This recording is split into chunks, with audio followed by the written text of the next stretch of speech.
One here, folks. Listen to MSNBC and this liberal male, but again, I don't want to assume his gender, lecture white people on obeying your black boss and that there's pure joy in your boss being a black woman, like Kamala Harris.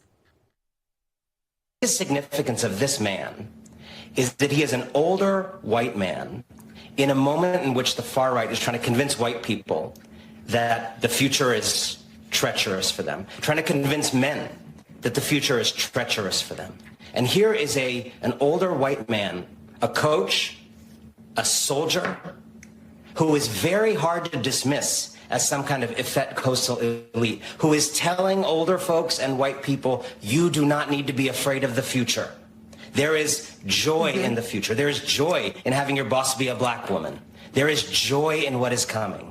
And I think he is going to teach lots of people, in addition to whatever role he plays in an election and in the White House. It's always about race. It's not about credentials with them or accomplishments. Joining me now, host of the nationally syndicated radio show, Tony Katz. Tony, good to see you. Good to see you. So are you taking any joy? It's somewhat comedic joy that we are taking with clips like that. Well, I mean, you've got to write about race obsession. This is Obama 2008, 2012 all over again, this conversation.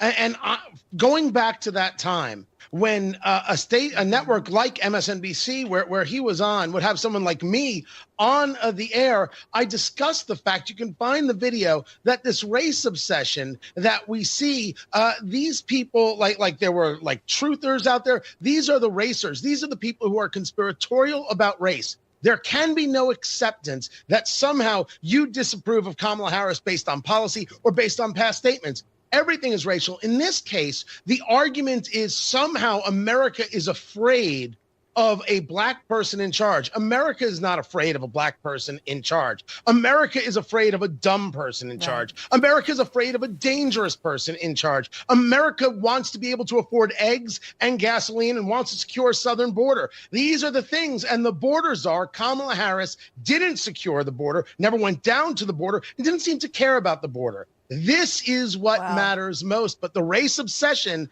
is a way to get a lot of clicks and a lot of likes in some corners of the country. And it's a card to play when you want to deflect from any criticism here because you just don't want to have joy. Tony Katz, great to see you tonight. Thanks so much for stopping by.